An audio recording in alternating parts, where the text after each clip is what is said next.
Hi, welcome back. I'm the Queen of Kingsbury, and I'm back to review the next 10 chapters of Spare by Prince Harry. And I'll repeat once again that I'm doing this from the perspective of somebody who has also experienced great tragedy in their childhood, losing a parent. I lost my parent, my father, when I was age 9 in a car accident, and he was killed overnight, and my sisters and I were woken the next morning and told about this in the very same way as William and Harry. Now, I'm not saying I'm as famous as them or my parent was a public figure. However, the trauma and the lasting effect of this is universal. It's not dependent on your status in life, the money you have, the fame you have, the popularity, or anything like that. I truly believe it doesn't. And as I'm getting through Prince Harry's book, Spare, I'm realizing that that is definitely the case in Harry. Just to touch on a few points, I'm not a psychiatrist or a therapist, and I'm not here to give anybody any professional advice. The only thing I'm really doing is examining this from my perspective of having that in common with Harry and William. So some of the long-term symptoms from somebody who has suffered tragic loss in their childhood are negative emotions such as depression, worry, anger, pain, and anxiety, um, aggression, sometimes hostile, sometimes impulsive. Somebody who's non-agreeable, who's maybe people call them a contrarian. Arrogance, which is a false sense of pride. I learned that, especially since when I was in therapy. Um, Sometimes, and as a result, as a result of that, you will seek and crave fame and fortune. Uh, and another thing, like a lack of clear sense of your future and purpose. A lot of people in this circumstance do struggle with self-identity. It's hard to feel good. It's hard to feel incentive, such things such as that. So I thought I'd clarify that for maybe I'll put that in my description box for future and maybe past reviews of this book. Okay, so I will start with chapter 52. Um, Harry talks about JLP, who is Marco's replacement. That's a private secretary for he and William. His name was Jamie Lever Peakerton. I am listening to the audiobook, so I'm not seeing the words spelled out, but that's as clear as I could get. So Marco, who Harry loved and William loved, helped vet JLP. JLP is what he and William call him. And Harry describes him calm, stiff, wearing a gold signet ring, steadfast, no BS, a reverence of truth, which was his finest trait. So Harry goes on and asks JLP, yes, JLP. He was told he can ask him for anything or ask him anything and he'll see what he could do. He asks JLP for police files, secret police files about his mom's accident in Paris. And JLP says that could be very upsetting. And Harry said, yes, I know. I still want them. So he's taken to St. James Palace in a private room. I think that's where they have a lot of offices there. And he was handed a do not bend envelope. The files could be very disturbing. Harry was prepared, he said. There were photos of the interior and exterior of the tunnel. He goes on, explains a little bit more detail. There's close-up of the Mercedes she was in, police photos, and some from paparazzi to his surprise. So some showed the police and onlookers. He said it was like a carnival atmosphere in the photos. One photo had the lifeless body of Dodie, that's Diana's boyfriend at the time, and the bodyguard, who actually did survive with gruesome injuries, but he did survive and is living today. And the driver, who was slumped over the wheel, who Harry said was blamed for the crash, um, citing alcohol in his blood. And he says he's dead, so he couldn't answer. Well, that doesn't eradicate the point that there was alcohol found in his blood. And then he gets to the photos of his mother. He still calls her Mummy. He describes these photographs of her having light, an aura around her. She was beautiful. And he realizes these flashes were flashes of light from the paparazzi. And she was, they never stopped shooting her even when she was unconscious. Now, I had read little contradictory things, true or not, I don't know. They were reported that Diana was alert and talking when she was helped in the back of the Mercedes. So he was saddened that this was the last thing his mother saw was flashbulbs from the paparazzi. And we don't know if that is the last thing she saw, because I don't think she was pronounced dead until an hour later, and she finally finally arrived at the hospital. Describes her beauty. He also says maybe there were other photos that JLP kept back that were more gruesome, but he hadn't thought of that. At the time. He said, proof she's hiding. And he was in denial still at this point. She looked unharmed, he said. And he describes the red mist. That's what Harry describes as his anger, like a torrent. So that's anger, pain, and anxiety about what he just saw. Not unnatural, not unnormal at all. This is just a symptom of this horrifying experience. And this is several years later. So Harry would be, I'm not sure what age he was when he went into the military, 18, 19. And he was 12, almost 13 when she died. Okay, chapter 53. He packed for the army, finally, needing an ironing board. No creases allowed. Well, I think that's funny, a little tidbit. His father drove him, and his father was very proud. And Harry wonders if this was a photo op for his father. Another photo op. Is this paranoia that his father is using him for a photo op? Well, they're all part of the same family. They're all part of the same business, the royal family. I feel by this time Harry would know that. Talks about his name tag being Wales. Harry Wales. Or Henry Wales. So he says he took oath to the Queen. And he said boot camp pushed his limits. And he had a color sergeant, large masculine man with these tiny dogs. He describes this. He said it was quite odd looking. Big testosterone men with pugs, shih tzus, poodles, and treated the dogs much better than they treated these guys in the boot camp. They belittled us. They tried to break us. If not, they passed. If they did, better they broke them than the enemy. Okay, standard boot camp.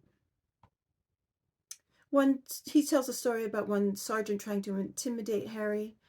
He said, "You were the little kid who kicked gravel at my boots at the palace. I was dressed in the bearskin hat.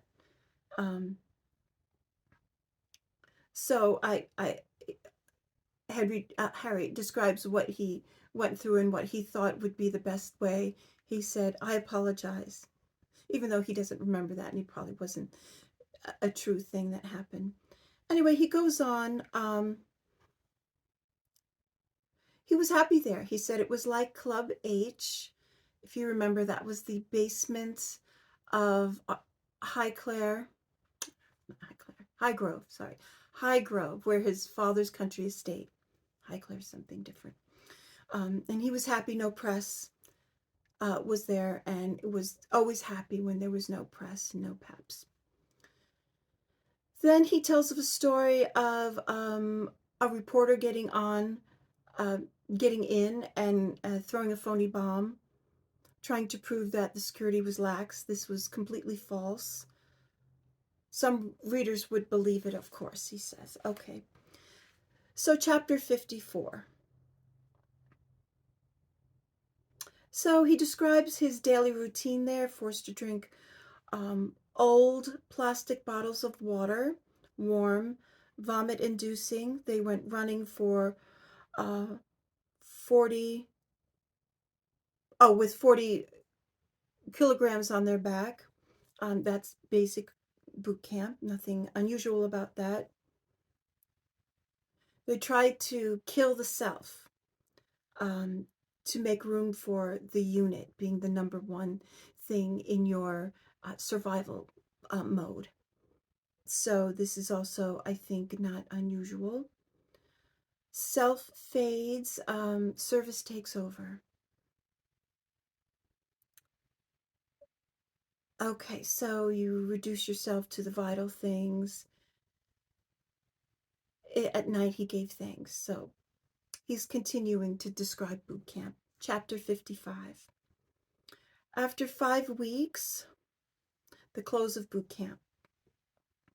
So then he was treated like a soldier. He passed it and survived. They went and learned about war, and they simulated different ways that they could be killed chemically, nuclear, biological warfare, and radiological. Also normal things to go through. Practice that. So he also describes the color sergeant. They were sent into a gas chamber and had to be very quick in putting on their gas mask, or else they would suck in some of the gas, and there was no way to avoid some of it getting through, and basically taught how to avoid death. They were brought to a military cemetery, part of the training to remember those who have died, and that some of you will die. And of course, he said it was leavened with poetry. He said there was a great amount of poetry used. It's interesting. I don't know if we'd get that much in the U.S. boot camp, but I've never been, so I don't know. Sometimes he was just so tired, just fell asleep, and that's a blessing. Basically, he was given the skills to avoid dying. He was bayoneting even. Okay, chapter 56. So these chapters are mostly descriptive of his surroundings. He was shipped to Wales, and so he was punishing exercises, marching with a load of gear in the middle of a heat wave, the hottest days, slept in the rain, got trench foot. He was almost set to be relieved and sent back to the camp because of the trench foot. And Spence, the color guard, took him aside and explained to him, "You really only have 6 to 8 miles left. Can you push yourself?" And I don't think he knew this was an option. So he did push himself, and he was grateful to Spence, the color guard. He wrapped his feet and shuffled around. They all shuffled around like old men and was grateful. for the experience. Chapter 57, exhausted but felt radiant, lit up. So at this point, it is definitely obvious to me that Harry is finding a purpose in life. He's still young, he's still 19, and that's a wonderful thing that he's finding this at this time. So, of course, everything had to be pristine in his quarters. He was allowed a cell phone for security reasons. None of the other soldiers were. But he does mention that he sometimes loaned out his cell phone so other chaps could text their girlfriends. He mentions texting Chelsea and that he missed her. That's his girlfriend at the time. Chapter 58. He becomes Second Lieutenant Wales of the Blues and Royals, bodyguard to the monarch. So the graduation ceremony he describes as being called the passing out. His whole family was there, including his granny. First time she was at one of these passing out ceremonies for years, and it was a huge honor. Of course, she was there for him, which is lovely. Even his brother, Will, saluted as a fellow cadet. That must have felt good. So he's accomplishing things. It's wonderful.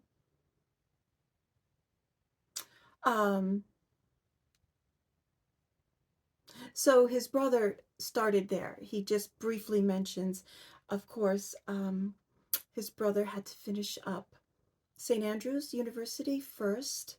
That's why they're there at the same time. Harry would be normally a year or so behind him. They're only 2.5 years apart, less than 2.5 years apart. So he would be coming up on maybe 2 years behind school-wise or these events. So they're there at the same time. That's good.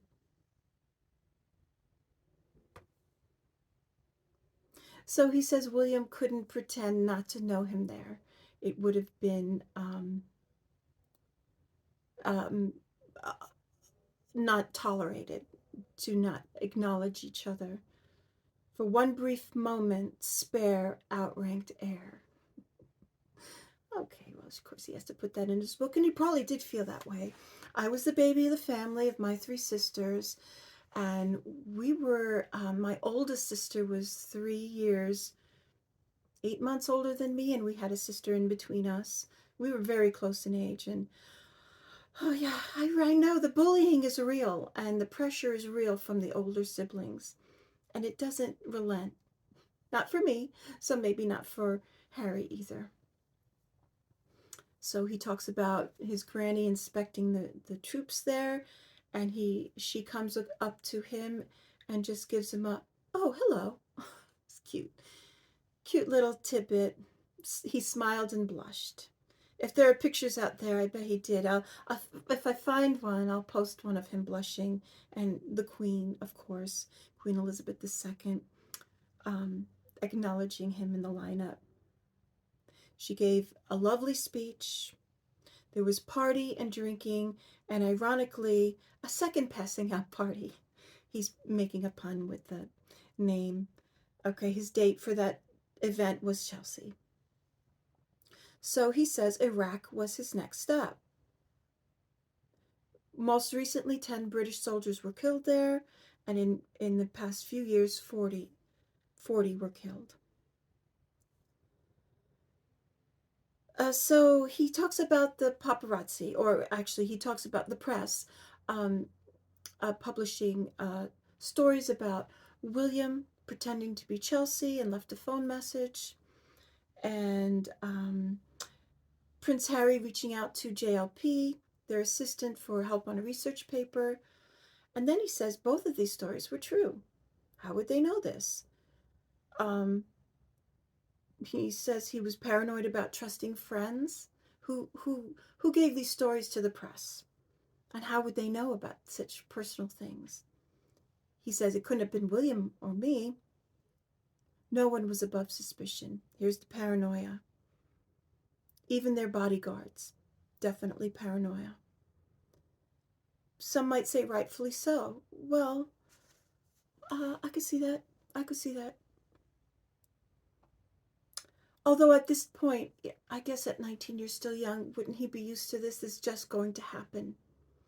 I think what he was saying, who is putting it out on purpose? This is part of the system. I think he's building up this story and it being part of the system that he's already engulfed in. Relieved to be in Iraq. Clear rules there, not all the suspicions and muddy rules as back home. Okay, so now we start part 2 of the book. And so part 2 is entitled Bloody but Unbowed. Okay, chapter 1. So the press was told he was being deployed, and the country, he said, was divided with this. Why risk the Queen's youngest grandson at the time? Unwise to send a royal into a war zone. Why train him? Others say, why train him and not send him? That's a waste of taxpayer money. The enemy said, by all means, it was reported that behind the scenes, the press, he pressed his superiors to pull the plug. So the enemy said, sure, send him. We'd love it. And the press was lying when they said superiors were suggesting that. I think that's what he was implying. So he's bombarded with all of these headlines that have to do with his personal life, and it's frustrating him.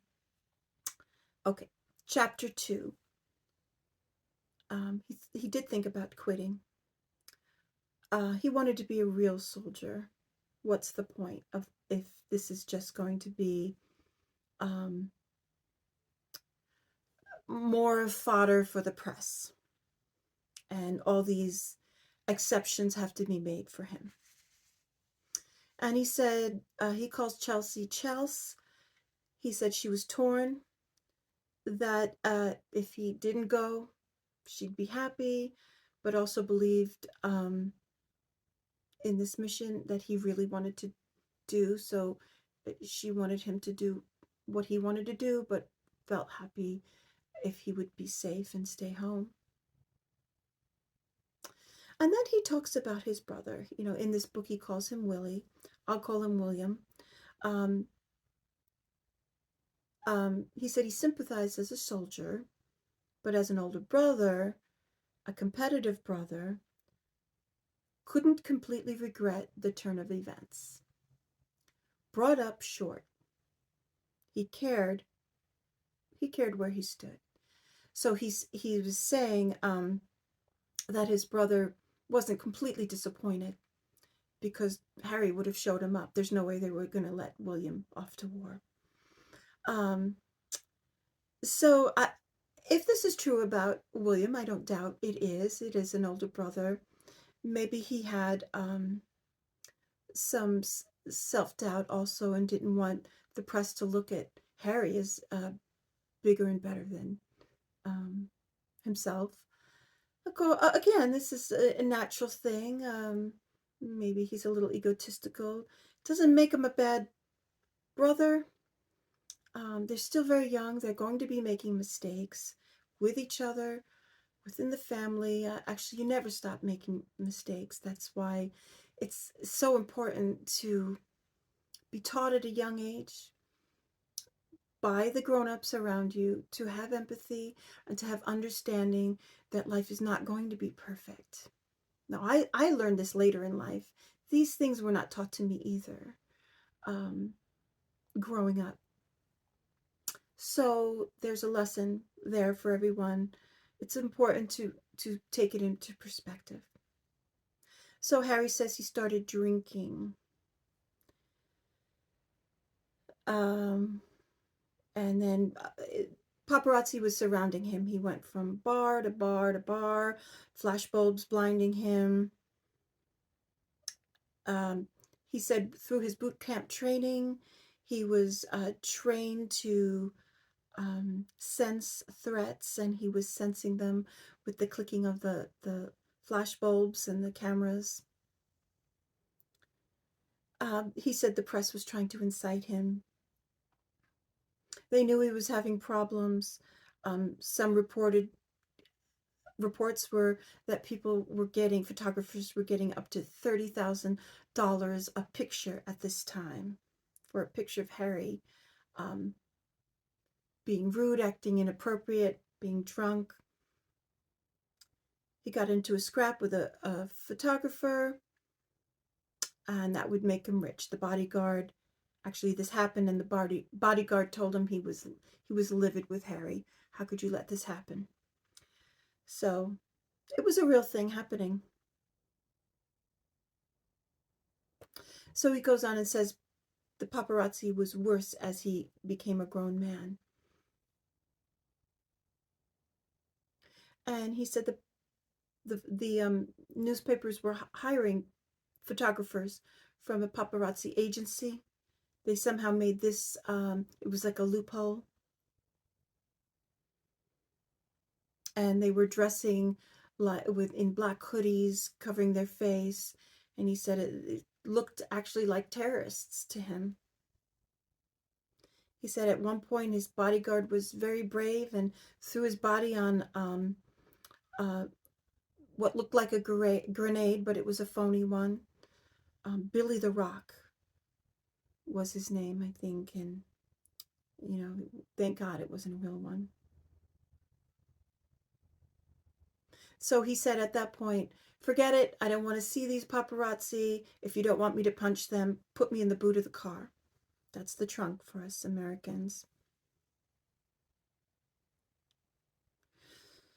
So he basically was trying to avoid them. Okay, this is part 2, chapter 3. It's the 10th anniversary of his mother's death.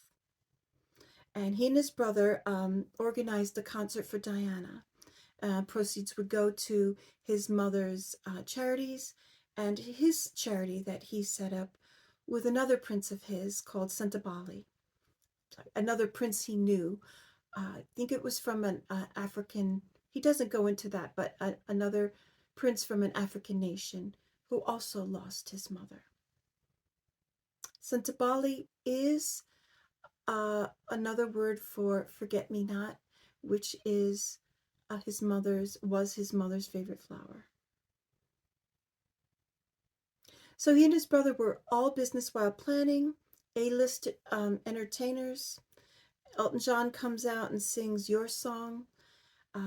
He does say he wanted him to sing Candle in the Wind, but Elton John was right as an entertainer and thought that would be too sad. Let's have an uplifting song, one of his, of course. He said it was wonderful, but it was beautiful to see these beautiful pictures of his mom come up right before he and William took the stage. They weren't accustomed to speaking publicly, not even privately, he says. Interesting. He also says here was a moment to really describe their mother, but they did miss the mark and weren't able to do that still after 10 years, which I find interesting and real. The pain was still there. But it was good enough. I will show a picture of that. And it was a good, beautiful concert. I watched it on TV. I was in London at the time. I'm not even planning to be in London. This is a personal anecdote. It was August 2007. We just took a trip there. We got some good price tickets, and it turned out to be Diana's 10th anniversary of her death, and we saw a lot of hoopla around the city. Mostly we were just tourists. We didn't go to the concert. We hadn't even planned that. But we were there. Maybe I'll include some photos if I can find them of that trip. Okay, chapter 4. He's in Botswana with Chelsea. That's Chelsea. Tej and Mike in 80. That was the couple he met, who hired him as a helping hand with their film business. He said it was like bringing Chelsea home to meet the family. They all loved her. Okay, now that's interesting, like bringing her home to meet the family. Certainly he's not bringing her home to meet his dad yet. You get a definite feeling that his actual family is not very close at this point. And Tej is nagging him to wear a hat and put sunscreen on. And he said something like, stop it, Mom. Okay, Mom. He said, Mom. Okay, Mom. Oh, no, he said, Mom. And everybody heard it. They stopped. And everyone was moved. He called Tej Mom. He said, not Mum, but Mom, all the time. That's very heartfelt and sweet. He was drinking on the river with Chels. He felt guilty for not being with his team. Oh, right, I should go back and say, at the concert for Diana, he did make a little speech for his team in Iraq and wishes he were there with him, but he wasn't allowed to be. Okay.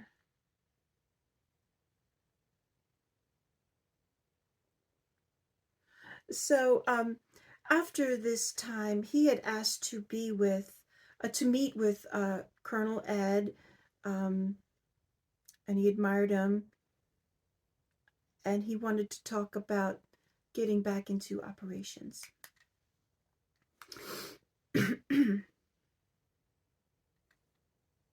So Harry explains that he will not be deployed into Iraq. It's too dangerous there.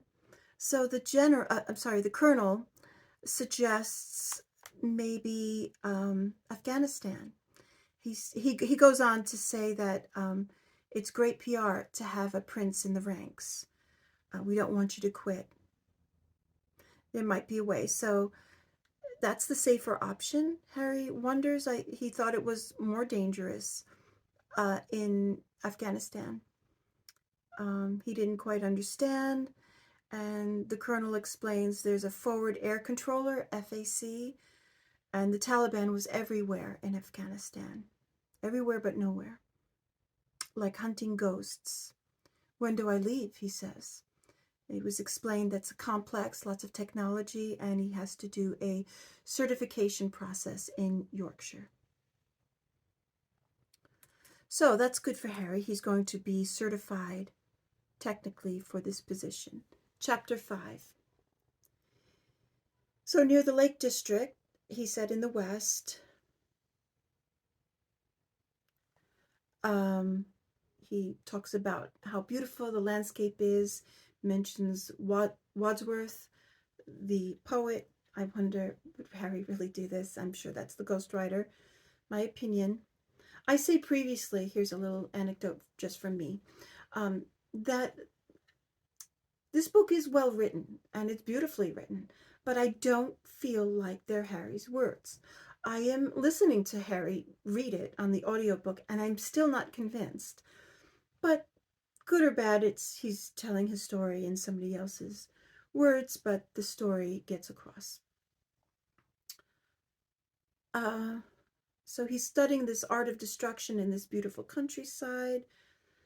Rises at dawn, breakfast early. He describes the training. And he's told to picture the world in this war as a hierarchy. Of course, that reminds Harry of the hierarchy in his family. I can do that. So the hierarchy is really strong in his family. Now, there's a hierarchy in every family. Older siblings often get the first praise. There's the first to get married, first to have kids, first to graduate. They're the first at many things.